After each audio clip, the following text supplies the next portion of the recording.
പ്രിയപ്പെട്ട മുഅ്മിനീങ്ങളെ, നമ്മളൊക്കെ എപ്പോഴും ദുആ ചെയ്യുന്നവരാണ് അല്ലേ? നമ്മൾ ദുആ ചെയ്തില്ലെങ്കിലും മറ്റുള്ളവരോട് ദുആ ചെയ്യണേ എന്ന് നമ്മൾ പറയാറുണ്ട്. ഇപ്പൊ നമ്മുടെ വീഡിയോകൾക്ക് താഴെ തന്നെ എത്രയോ കമന്റുകളാണ്, ദുആ വസിയത്തായി എത്രയോ കമന്റുകളുണ്ട്. അല്ലാഹു തആല എല്ലാവരുടെയും എല്ലാ കാര്യങ്ങളും അല്ലാഹു സലാമത്തിലാക്കി കൊടുക്കട്ടെ, ആമീൻ. പ്രിയപ്പെട്ടവരെ, നമ്മൾ ദുആ ചെയ്യുമ്പോൾ ഒന്ന് രണ്ട് കാര്യങ്ങൾ ശ്രദ്ധിച്ചില്ലെങ്കിൽ പിന്നെ നമ്മൾ ചെയ്യുന്ന ദുആ നോക്കണ്ട, അത് അല്ലാഹു തആല സ്വീകരിക്കില്ല. ചെറിയ 2-3 കാര്യങ്ങളുണ്ട്, അത് ശ്രദ്ധിച്ചു കഴിഞ്ഞാൽ നമ്മുടെ ദുആക്ക് ഉടൻ ഉത്തരമാണ്. നമ്മൾ പിന്നെ വീണ്ടും ഇങ്ങനെ ദുആ ചെയ്തുകൊണ്ട് വരില്ല, അങ്ങനെ ചെയ്യേണ്ട ആവശ്യം വരുന്നില്ല. ഉടൻ അല്ലാഹു തആല നമുക്ക് ഉത്തരം തരും. അതോടൊപ്പം തന്നെ നമ്മൾ ചെയ്യുന്ന ദുആ, ആ ദുആക്ക് മലക്കുകൾ ആമീൻ പറയും. 1-2 മലക്കുകളല്ല, 4000 മലക്കുകൾ നമുക്ക് ആമീൻ പറയുമെന്ന് നമ്മൾ ചെയ്യുന്ന ദുആക്ക് അല്ലാഹ് നീ സ്വീകരിക്കണേ എന്ന് മലക്കുകൾ നമുക്ക് വേണ്ടി ദുആ രക്കും.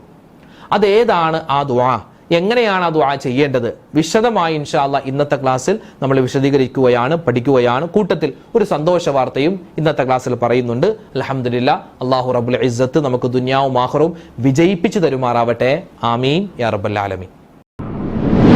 അസ്സലാമു അലൈക്കും വറഹ്മത്തുള്ളാഹി തആല വബറകാതുഹു. ബിസ്മില്ലാഹിർ റഹ്മാനിർ റഹീം. അൽഹംദുലില്ലാഹി റബ്ബിൽ ആലമീൻ വൽ ആഖിബത്തു ലിൽ മുത്തഖീൻ വസ്സലാത്തു വസ്സലാമു അലാ സയ്യിദിനാ മുഹമ്മദിൻ വഅലാ ആലിഹി വസ്വഹ്ബിഹി അജ്മഈൻ, അമ്മാ ബഅദ്. ബഹുമാന സ്നേഹം നിറഞ്ഞ മുത്തു മുഅ്മിനീങ്ങളെ, അല്ലാഹു റബ്ബുൽ ഇസ്സത്ത് നമ്മുടെ എല്ലാവരുടെയും ഹലാലായ മുറാദുകൾ ഹാസിലാക്കി തരുമാറാവട്ടെ. നമുക്കൊക്കെ ഒരുപാട് സങ്കടങ്ങളുണ്ട്, വേദനകളുണ്ട്, വിഷമങ്ങളുണ്ട്. അള്ളാഹു എല്ലാം മാറ്റി ഖൈറും ബറക്കത്തും റാഹത്തും ജീവിതത്തിൽ ഒരുപാട് കണ്ട് അനുഗ്രഹിക്കുമാറാവട്ടെ. ഒരുപാട് നീറുന്ന പ്രശ്നത്തിൽ കഴിയുന്നവർ, രോഗികളായി കഴിയുന്നവർ, എല്ലാവരുടെയും പ്രയാസങ്ങളും പ്രശ്നങ്ങളും അള്ളാഹുവെ നീ മാറ്റിക്കൊടുക്കണേ അള്ളാഹ്. ഈ വർഷം ഞങ്ങളുടെ കൂട്ടത്തിൽ നിന്നും ഹജ്ജിനായി ഉംറക്കായി ആരെല്ലാം പോയിട്ടുണ്ടോ, ആരെല്ലാം പോകുന്നു, എല്ലാവരുടെയും ഹജ്ജും ഉംറയും സിയാറത്തും മഖ്ബൂലും മർദിയും ആയി നീ കബൂലാക്കണേ അല്ലാഹ്, ആമീൻ ആമീൻ യാ റബ്ബൽ ആലമീൻ. അൽഹംദുലില്ലാഹ്, ഇന്ന് ഏപ്രിൽ 26 ഇന്ന് ഞായറാഴ്ചയാണ്. ഇൻഷാ അല്ലാഹ് എൻ്റെ വീടിൻ്റെ പെര താമസം ഇന്ന് നടക്കുകയാണ്. ഇൻഷാ അല്ലാഹ് ഇന്ന് സുബഹിക്ക് ശേഷം നമ്മൾ മൗലിദൊക്കെ ഓതി പ്രത്യേകമായി ദുആയൊക്കെ ചെയ്ത് ഇൻഷാ അല്ലാഹ് പ്രവേശിക്കുകയാണ്. അപ്പോൾ വരാൻ പറ്റുന്ന പലരും ഇൻഷാ അല്ലാഹ് അൽഹംദുലില്ലാഹ് സന്തോഷം പറഞ്ഞു, വരാമെന്ന് പറഞ്ഞിട്ടുണ്ട്. പലരൊക്കെ ദുആ ചെയ്യാമെന്ന് പറഞ്ഞിട്ടുണ്ട്. പലരൊക്കെ പല സമ്മാനങ്ങളൊക്കെ അയച്ചു തന്നിട്ടുണ്ട്. അൽഹംദുലില്ലാഹ്, അല്ലാഹു തആല എല്ലാവർക്കും ഖൈറും ബറക്കത്തും റാഹത്തും നൽകുമാറാവട്ടെ. നമ്മുടെയൊക്കെ ഒരു വീട് എന്ന് പറഞ്ഞാൽ വലിയൊരു സ്വപ്നമാണ്. അല്ലാഹു തആല ബറക്കത്തിലാക്കട്ടെ. പലരും ഒക്കെ വീട് പണിത് 5-6 വർഷമൊക്കെ ആയിട്ട് ഇങ്ങനെ ഇട്ടിരിക്കുകയാണ്. കാരണം മുന്നോട്ട് പണിയാൻ പൈസ ഇല്ല. അപ്പോൾ അതിലൊക്കെ വേഗത്തിൽ പണി തീരാൻ വേണ്ടി പ്രത്യേകമായി ദ്വാരക്കാൻ ഒരുപാട് പേരെ ഏൽപ്പിച്ചിട്ടുണ്ട്. പക്ഷെ അതെല്ലാവർക്കും വേണ്ടി നമ്മൾ ദ്വാരക്കും. സ്വന്തമായി വീടില്ലാത്തവർ, വാടക കഴിയുന്നവർ, പണയത്തിൽ കഴിയുന്നവർ, അങ്ങനെയൊക്കെ ഒരുപാട് പേരുണ്ട്. അല്ലാഹു തആല കയറിക്കിടക്കാൻ ഒരു ചെറുതാണെങ്കിലും ഒരു നല്ലൊരു വീട് അല്ലാഹു നമുക്ക് നൽകി നമ്മളെ അനുഗ്രഹിക്കുമാറാവട്ടെ. ആ ഉള്ള വീട്ടിൽ അല്ലാഹു തആല ഐശ്വര്യവും ബറക്കത്തും സമാധാനവും അല്ലാഹു തആല തരുമാറാവട്ടെ. എത്ര വലിയ വീട് വെച്ചാലും അതിൽ സമാധാനമില്ലെങ്കിൽ പോയില്ലേ. വീട്ടിലേക്ക് കിടക്കുമ്പോൾ നമുക്ക് എന്താണ് ഒരു അസ്വസ്ഥതയാണ്, വീട്ടിലേക്ക് കിടക്കാൻ തോന്നുന്നില്ല. എപ്പോഴും പ്രശ്നങ്ങളൊക്കെ ആണെങ്കിൽ പിന്നെ ആ വീട്ടിൽ വലിയ ബറക്കത്ത് ഉണ്ടാവില്ല. അല്ലാഹു കാത്തിരക്ഷിക്കട്ടെ. അല്ലാഹുവെ പടച്ചവൻ, ഞങ്ങളുടെ ഭാര്യമാർ, ഞങ്ങളുടെ മക്കൾ, ഞങ്ങളുടെ ഭർത്താക്കന്മാർ എല്ലാവർക്കും അല്ലാഹുവെ നല്ല സ്വഭാവം നൽകി ഞങ്ങളുടെയൊക്കെ വീടുകളിൽ നീ സ്വസ്ഥതയും സമാധാനവും നൽകണേ അല്ലാഹ്. പ്രശ്നങ്ങൾ, പ്രയാസങ്ങൾ, സങ്കടങ്ങൾ, പിണക്കങ്ങൾ വരുന്നതിനെ തൊട്ട് കാക്കണേ അല്ലാഹ്. രോഗങ്ങൾ വരുന്നതിനെ തൊട്ട് കാക്കണേ അല്ലാഹ്. എല്ലാവിധത്തിലുള്ള ഐശ്വര്യത്തിനും ബറക്കത്തിലുമാക്കണേ അല്ലാഹ്. ആമീൻ ആമീൻ യാ റബ്ബൽ ആലമീൻ. നമ്മളൊക്കെ ദുആക്ക് ഉത്തരം കിട്ടാൻ വേണ്ടി ഒരുപാട് കാര്യങ്ങൾ ശ്രദ്ധിക്കാറുണ്ട് അല്ലേ? ദുആക്ക് ഉത്തരം കിട്ടാൻ ഇപ്പോൾ നമ്മളൊക്കെ ഒരു കാര്യം വന്നാൽ സ്വന്തമായി നമ്മൾ ദുആ ചെയ്യുന്നതിനേക്കാൾ കൂടുതൽ നമ്മൾ മറ്റുസ്താദുമാരെയോ അല്ലെങ്കിൽ സയ്യിദന്മാരെയൊക്കെ നമ്മൾ ദുആ ചെയ്യാൻ ഏൽപ്പിക്കും. കാരണം എന്താണ്, നമുക്ക് ഒരു മനസ്സിലൊരു തോന്നലുണ്ട്, ഒരു കാര്യമുണ്ടെന്ത്, ഞാൻ ദുആ ചെയ്യുന്നതിനേക്കാൾ കൂടുതൽ അവർ ദുആ ചെയ്താൽ അല്ലാഹു തആല സ്വീകരിക്കുമെന്നൊക്കെ. നമ്മൾ ചെയ്യുന്ന ദുആ അല്ലാഹു തആല സ്വീകരിക്കാൻ വേണ്ടി നമ്മൾ ഒരുപാട് കാര്യങ്ങൾ ചെയ്യാറുണ്ട്. അങ്ങനെ നമ്മൾ ചെയ്യുന്ന ദുആ അല്ലാഹു തആല ഒരു പക്ഷേ പെട്ടെന്ന് സ്വീകരിച്ചേക്കാം, അല്ലെങ്കിൽ ചിലപ്പോൾ അതിൻ്റെ ഉത്തരം നമുക്ക് വൈകിയായിരിക്കും അല്ലാഹു തആല തരിക. ചിലപ്പോൾ ആ ദുആ കൊണ്ട് നമ്മൾ ചോദിച്ച കാര്യമൊന്നും തരൂല. ചിലപ്പോൾ നമുക്ക് എന്തെങ്കിലും ഒരു ആപത്ത് വരാനുണ്ടെങ്കിൽ ആ ആപത്ത് അല്ലാഹു തആല ചിലപ്പോൾ തട്ടിക്കളയും. അല്ലെങ്കിൽ നമ്മൾ എന്താണോ ചോദിച്ചത് അതിനേക്കാൾ ഖൈറായ ഒന്ന് അല്ലാഹു തആല നമുക്ക് തരും. ഇനി ചിലപ്പോൾ ഒന്നും കിട്ടൂല, നമ്മൾ ദുആ ചെയ്തതിൻ്റെ ഒരു ഫലം ഉണ്ടാവില്ല, പക്ഷെ ആഖിറത്തിൽ നമുക്കതിന് കൂലി കിട്ടും. ഇങ്ങനെ പല സമയത്താണ് അല്ലാഹു തആല പല രൂപത്തിലാണ് ദുആകളൊക്കെ സ്വീകരിക്കുക. ഏറ്റവും കൂടുതൽ ദുആ സ്വീകരിക്കപ്പെടുന്ന സമയം അത് തഹജ്ജുദ് നമസ്കാരത്തിന്റെ ടൈം ഉണ്ടല്ലോ, സുബഹിക്ക് മുമ്പുള്ള ആ ഒരു ടൈമിലാണെന്ന് പറഞ്ഞ മഹാന്മാരുണ്ട്. അതല്ല വെള്ളിയാഴ്ച പകലിലാണ് ദുആ ഏറ്റവും കൂടുതൽ സ്വീകരിക്കുക എന്ന് പറഞ്ഞവരുണ്ട്. അതുപോലെ 5 വഖത്ത് എല്ലാ ഫർളായ നമസ്കാരത്തിന് ഉടനെ ദുആ ചെയ്താൽ അല്ലാഹു തആല സ്വീകരിക്കുമെന്ന് പറഞ്ഞിട്ടുണ്ട്. അതുപോലെ തന്നെ നന്മ എന്തെങ്കിലും നമ്മൾ ചെയ്തു, ഒരാൾക്കൊരു സ്വതക്ക കൊടുത്തു, അല്ലെങ്കിൽ നമ്മൾ നമസ്കരിച്ചു, അല്ലെങ്കിൽ നമ്മൾ ഖുർആൻ ഓതി, എന്നിട്ട് നമ്മൾ ചെയ്യുന്ന ദുആക്ക് ഭയങ്കര പ്രതിഫലമാണെന്നാണ്. ഇങ്ങനെ ദുആക്ക് ഉത്തരം കിട്ടുന്ന പല ടൈമുകളും ഉണ്ട്. ഇതിൽ മഹാന്മാര് പറയുന്നു, ശക്തിമത്തായി നമുക്ക് എന്തായാലും ദുആക്ക് ഉത്തരം കിട്ടും ഒരു സമയം. അത് ഏത് സമയമാണ്? പരിശുദ്ധമായ ഖുർആൻ ഓതിയിട്ട് ദുആ ചെയ്യുക. ഖുർആൻ മുഴുവനായും ഓതി, ഖുർആൻ ഒരു ഖത്തം തീർത്തിട്ട് ദുആ ചെയ്യുന്നതിന് ഭയങ്കര പ്രതിഫലമാണ്. അതിപ്പോൾ നമുക്ക് എല്ലാ ദിവസവും ചിലപ്പോൾ ഓതിക്കോളാൻ പറ്റണമെന്നില്ല, അല്ലെ? റമദാനിലൊക്കെ നമ്മൾ ഖത്തം ഓതി. അതല്ല, റമദാൻ അല്ലാത്തപ്പോഴും ഉമ്മാക്ക് വേണ്ടിയും ബാപ്പാക്ക് വേണ്ടിയും മരണപ്പെട്ട ഭർത്താവിന് വേണ്ടി ഭാര്യക്കൊക്കെ വേണ്ടി ഓതുന്ന, ഖുർആൻ ഓതുന്ന എത്രയോ ഉമ്മമാരും ഈ കൂട്ടത്തിലുണ്ട്, ബാപ്പമാരുണ്ട്. അപ്പൊ ഖത്തം ഓതിയിട്ട് നമ്മൾ ദുആ ചെയ്താൽ ഉറപ്പാണ് നമ്മുടെ ദുആ എന്തായാലും അല്ലാഹു തആല സ്വീകരിച്ചിരിക്കും. വിശുദ്ധമായ ഖുർആൻ ഓതിയിട്ട് നമ്മൾ ദുആരക്കുമ്പോൾ ആ ദുആക്ക് ഉത്തരം പറയാൻ, ആമീൻ പറയാൻ 4000 മലക്കുകൾ പോലും ഉണ്ടാകുമെന്നാണ് മഹാന്മാര് നമ്മളെ പഠിപ്പിക്കുന്നത്. നമ്മൾ ഖുർആൻ മൊത്തം ഓതി, ഖത്തം ഓതി, അല്ലെങ്കിൽ ഖുർആനിൽ നിന്നും അല്പം ഓതി. ഇപ്പൊ നമ്മൾ സൂറത്ത് യാസീൻ ഓതിയിട്ട് ദുആരക്കാരുണ്ട്, സൂറത്തുൽ ഫാത്തിഹയൊക്കെ ഓതിയിട്ട് ദുആരക്കാരുണ്ട്. അങ്ങനെ നമ്മൾ ഓതിയിട്ട് ദുആ ചെയ്യുമ്പോൾ 4000 മലക്കുകൾ അതിന് ആമീൻ പറയാൻ വരുമെന്ന് മഹാന്മാരായ ഉലമാക്കൾ പറയുകയാണ്. മൻ ഖറഅൽ ഖുർആന സുമ്മ ദഅ അമ്മന അലാ ദുആഇഹി 4000 മലായിക. 1000 മലക്കുകൾ അവനിക്ക് ആമീൻ പറയാൻ വേണ്ടി വരുമെന്നാണ്. അല്ലാഹുവേ, പടച്ചവനെ, എത്ര വലിയ പ്രതിഫലമാണ്. ഇമാം ദാരിമി റഹ്മത്തുള്ളാഹി അലൈഹി, ഇമാം നബവി, അവരൊക്കെ നമുക്ക് ഈ ഒരു കാര്യം പറഞ്ഞു തരുന്നുണ്ട്. ഇവിടെ ഖുർആൻ ഓതിയിട്ട് ദുആ ചെയ്യുക എന്ന് പറഞ്ഞു. അന്നത് പല രൂപത്തിൽ വന്നിട്ടുണ്ട്. ഒന്ന് ഖത്തം ഓതിയിട്ട് ദുആരക്കുക, ഖുർആൻ വിശുദ്ധമായ ഖുർആൻ ഖത്തം ഓതിയിട്ട് ദുആരക്കുക. അല്ലെങ്കിൽ എന്തെങ്കിലും ഒരു സൂറത്ത് യാസീനോ, അതുപോലെ സൂറത്തുൽ ഫാത്തിഹയോ, ഖുൽ ഹുവല്ലാഹു സൂറത്തോ, അല്പം ചില സൂറത്തുകൾ ഓതി, അല്ലെങ്കിൽ ഖുർആനിൽ നിന്നും എവിടെ നിന്നെങ്കിലും ഒരല്പം, ഒരു പേജെങ്കിലും ഖുർആൻ ഓതിയിട്ട് ദുആരക്കുക.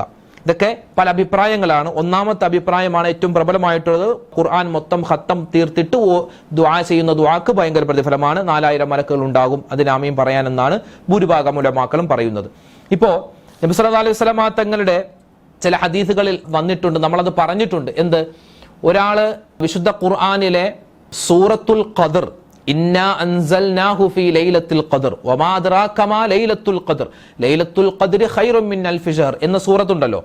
ആ സൂറത്ത് എന്ന് പറഞ്ഞാൽ റുബുഉൽ ഖുർആനാണ്, ഖുർആനിന്റെ 4/1. അപ്പോൾ ഇത് 4 പ്രാവശ്യം ഈ സൂറത്ത് ഓതിയിട്ട് ദുആ ചെയ്താൽ ഖുർആൻ മുഴുവനും ഓതിയതിന്റെ പ്രതിഫലം പോലോത്ത ഒന്ന് അല്ലാഹു തആല കൊടുക്കുമെന്നാണ്. അതൊന്ന്. ഇനി അടുത്ത സൂറത്ത് ഖുൽ യാ അയ്യുഹൽ കാഫിറൂൻ ലാ അഅ്ബുദു മാ തഅ്ബുദൂൻ എന്ന സൂറത്തുൽ കാഫിറൂൻ. അപ്പൊ ഈ സൂറത്തുൽ കാഫിറൂൻ ഒരാള് ഒരു പ്രാവശ്യം ഓതിയാൽ ഖുർആനിന്റെ 4/1 ഭാഗം ഓതിയവനെ പോലെയാണ്. അപ്പൊ 4 പ്രാവശ്യം ഓതിയാൽ ഖുർആൻ മുഴുവനും ഓതിയത് പോലത്തെ പ്രതിഫലം അല്ലാഹു തആല തരും. അപ്പോൾ നമ്മൾ ഒന്നുകിൽ സൂറത്തുൽ ഖദർ 4 പ്രാവശ്യം ഓതുക, അല്ലെങ്കിൽ സൂറത്തുൽ കാഫിറൂൻ 4 പ്രാവശ്യം ഓതുക, അല്ലെങ്കിൽ നമ്മളൊക്കെ സ്ഥിരമായി ചെയ്യുന്നത് പോലെ സൂറത്തുൽ ഇഖ്ലാസ്, ഖുൽ ഹുവല്ലാഹു അഹദ് സൂറത്ത് 3 വട്ടം ഓതിയാൽ തന്നെ അത് സുലുസുൽ ഖുർആനാണ്, ഖുർആനിന്റെ 1/3. അത് ഒരു പ്രാവശ്യം ഓതിയാൽ ഖുർആനിന്റെ 1/3 ഭാഗം ഓതിയവനെ പോലത്തെ പ്രതിഫലം കിട്ടും. അപ്പൊ 3 പ്രാവശ്യം ഖുൽ ഹുവല്ലാഹു അഹദ് സൂറത്ത് ഓതിയാൽ ഖുർആൻ മുഴുവനായും ഓതിയത് പോലത്തെ പ്രതിഫലമാണ്. അപ്പൊ സൂറത്തുൽ ഫാത്തിഹ, നമ്മളെ ഒരു നല്ല കാര്യം നമുക്കൊന്ന് നടന്നു കിട്ടണം, നമ്മുടെ മനസ്സിൽ ഒരു വലിയൊരു ആഗ്രഹമുണ്ട്. അപ്പൊ എന്താ ചെയ്യേണ്ടത്? ഒന്നുമൊക്കെ എടുത്ത് വന്ന് നല്ല രൂപത്തിൽ ഒരു സ്വസ്ഥമായ സ്ഥലത്തിരിക്കുക. എന്നിട്ട് സൂറത്തുൽ ഫാത്തിഹ നല്ല രൂപത്തിൽ ഓതുക. അത് കഴിഞ്ഞിട്ട് ഇന്നാ അൻസൽനാഹു ഫീ ലൈലത്തുൽ ഖദർ സൂറത്തുൽ ഖദർ ഒരു 4 പ്രാവശ്യം ഓതുക. അതുപോലെ തന്നെ ഖുൽ യാ അയ്യുഹൽ കാഫിറൂൻ എന്ന സൂറത്തുൽ കാഫിറൂൻ ഒരു 4 പ്രാവശ്യം ഓതുക. അതുപോലെ തന്നെ ഖുൽ ഹുവല്ലാഹു അഹദ് സൂറത്ത് ഒരു 3 പ്രാവശ്യം ഓതുക.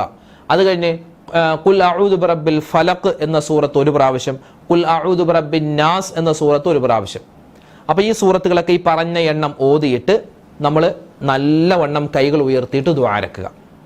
അപ്പോൾ ഖുർആൻ ഖത്തം തീർത്തത് പോലത്തെ പ്രതിഫലം കിട്ടുന്ന സൂറത്തുകൾ ഓതിയിട്ടുണ്ട്, ഖുർആനിൽ നിന്നും അല്പം ഓതിയിട്ടുണ്ട്. എന്തായാലും നമ്മുടെ ദുആ സ്വീകരിക്കും. മാത്രമല്ല, നമ്മൾ ദുആ ചെയ്യുന്ന സമയത്ത് 4000 മലക്കുകൾ നമ്മുടെ ചുറ്റുഭാഗവും വന്നിട്ട് അല്ലാഹുവേ, ഈ മനുഷ്യൻ ചെയ്യുന്ന ദുആ നീ സ്വീകരിക്കണേ അല്ലാ, സ്വീകരിക്കണേ അല്ലാ, നമുക്ക് വേണ്ടി മലക്കുകൾ ആമീൻ പറയുമെന്നാണ് മഹാന്മാര് പഠിപ്പിച്ചിട്ടുള്ളത്. അപ്പൊ ഈ കാര്യം പ്രത്യേകം ശ്രദ്ധിക്കുക. ഇനി അതോടൊപ്പം തന്നെ നമ്മൾ ചെയ്യുന്ന ദുആകൾ സ്വീകരിക്കപ്പെടാൻ ചില കാര്യങ്ങൾ ശ്രദ്ധിക്കേണ്ടതുണ്ട്. അതായത് നമ്മൾ ദുആ ചെയ്യുമ്പോൾ എന്തെങ്കിലും ഒരു കാര്യം തവസ്സുലാക്കി ദുആ ചെയ്യുക എന്നാണ്. തവസ്സുലാക്കി ദുആരൊക്കെ എന്ന് പറഞ്ഞാൽ നമ്മൾ എന്തെങ്കിലും ഒരു സ്വതക്ക കൊടുക്കുക. ഒരു 10 രൂപ ഒരാൾക്ക് കൊടുത്തു, അല്ലെങ്കിൽ എന്താണ് നമ്മൾ 2 റക്അത്ത് നമസ്കരിക്കുക, അല്ലെങ്കിൽ വിശുദ്ധമായ ഖുർആനിൽ നിന്നും അല്പം ഓതുക. അങ്ങനെ എന്തെങ്കിലും ഒരു നല്ല കാര്യം ചെയ്തിട്ട് നമ്മൾ ദുആ ചെയ്യുക. അപ്പൊ അള്ളാഹു വേഗത്തിൽ സ്വീകരിക്കും. അള്ളാഹ്ക്ക് ഭയങ്കര ഇഷ്ടമാണത്. ഒരു നല്ല കാര്യം ചെയ്യുക, അള്ളാഹ്ക്ക് ഇഷ്ടമുള്ള ഒരു കാര്യം ചെയ്തിട്ട് ദുആ ഇറക്കുമ്പോൾ വേഗത്തിൽ നമ്മുടെ ആ ഒരു ദുആ അള്ളാഹു തആല കബൂൽ ചെയ്യുന്നതാണ്. മറ്റൊരു കാര്യം എന്ന് പറഞ്ഞാൽ ധൃതി കാണിക്കരുത്. ഭയങ്കര ഇങ്ങനെ ഭയങ്കര ധൃതിയിൽ അവനിക്ക് തന്നെ അറിയില്ല ഞാൻ എന്താ പറയുന്നത്, അങ്ങനെ ഒരു അവസ്ഥ ഉണ്ടാവരുത്. നല്ലവണ്ണം ഹൃദയ സാന്നിധ്യം കൊണ്ട് മറ്റു ചിന്തകൾ വരാതെ, അശ്രദ്ധ വരാതെ നല്ലവണ്ണം കണ്ണടച്ച് റബ്ബിനോട് ഇങ്ങനെ ദുആ ഇറക്കുക. പിന്നെ നല്ല വിചാരം ഉണ്ടാവണം, എൻ്റെ ഈ ദുആ അല്ലാഹു തആല സ്വീകരിക്കും, എനിക്ക് വേഗത്തിൽ ഉത്തരം തരും എന്നുള്ള ഒരു ബോധ്യം. ചിലപ്പോഴേ അല്ലാഹു തആല സ്വീകരിച്ചേക്കാം, അങ്ങനെയല്ല, അള്ളാഹു എൻ്റെ ദുആ സ്വീകരിക്കും എന്നുള്ള നല്ല നിയ്യത്തിൽ നമ്മൾ ദുആ ഇറക്കണം. പിന്നെ മറ്റൊരു കാര്യം എന്ന് പറഞ്ഞാൽ ഈ ദുആ അല്ലാഹു തആല സ്വീകരിക്കണമെങ്കിൽ മറ്റൊരു കണ്ടീഷൻ ഉണ്ട്. നമ്മൾ കുടിക്കുന്ന വെള്ളം, കഴിക്കുന്ന ഭക്ഷണം, ധരിക്കുന്ന വസ്ത്രം അത് ഹലാലാവണം. പലിശക്കെടുത്തതും പിടിച്ചുപറിച്ചതും അല്ലെങ്കിൽ കൊള്ളലാഭം ഉണ്ടാക്കിയതും ഒക്കെയാണെങ്കിൽ നമ്മുടെ ദുആ വെറുതെ ആയി പോകും. ആ കാര്യം പ്രത്യേകം ശ്രദ്ധിക്കുക. പിന്നെയോ ഫർദായ കാര്യങ്ങൾ ഒഴിവാക്കിയിട്ട് ഭയങ്കര ദുആ അത് അല്ലാഹ്ക്ക് വേണ്ട. നിസ്കാരങ്ങളൊക്കെ കൃത്യമായി നിസ്കരിക്കുക. ളുഹർ, അസർ, മഗ്രിബ്, ഇശ 5 വഖ്ത് നമസ്കാരം കൃത്യമാക്കുക. ഫർദായ കാര്യങ്ങളൊക്കെ ചെയ്യുന്നതോടൊപ്പം തന്നെ നമ്മൾ ഇപ്പോൾ പറഞ്ഞ ഈ ഖുർആനിലെ ഈ സൂറത്തുകളും അതുപോലെ തന്നെ സുന്നത്ത് നിസ്കാരങ്ങളൊക്കെ നിർവഹിച്ചിട്ട് ദുആ ചെയ്യുമ്പോൾ അള്ളാഹ്ക്ക് ഭയങ്കര ഇഷ്ടമാണ്. പിന്നെ നമ്മൾ അള്ളാഹു ഇതിനൊക്കെ ആ കാര്യം അറിയാമല്ലോ പഠിച്ചോനെ അതൊന്നും ഇതാക്കി അങ്ങനെയല്ല, നമ്മൾ കാര്യങ്ങൾ വ്യക്തമാക്കി പറയുക. നമ്മുടെ മുമ്പിൽ ഒരാൾ ഇരിപ്പുണ്ട്, അയാളോട് നമ്മൾ എങ്ങനെ കാര്യങ്ങൾ സംസാരിക്കുക അതുപോലെ സംസാരിച്ച് ദുആ ഇറക്കുക എന്നാണ്.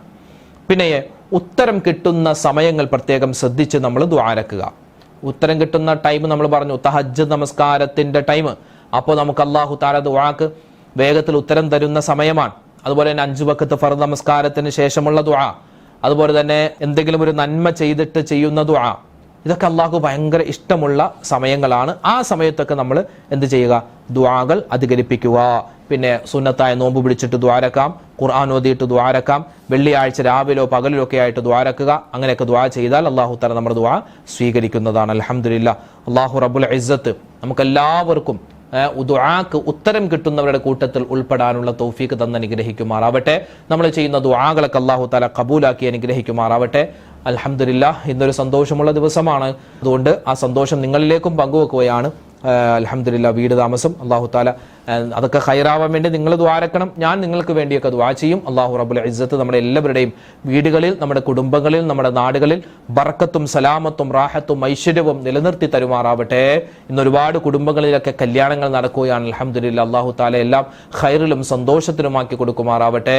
ഇന്ന് ഒരുപാട് കുടുംബങ്ങളിൽ നിന്നും ആളുകൾ ഹജ്ജിനായിട്ട് പോകുന്നുണ്ട്. അൽഹംദുലില്ലാഹ്. അവരുടെയൊക്കെ യാത്രകൾ അല്ലാഹു തആല എളുപ്പത്തിലും സന്തോഷത്തിലുമാക്കുമാറാവട്ടെ.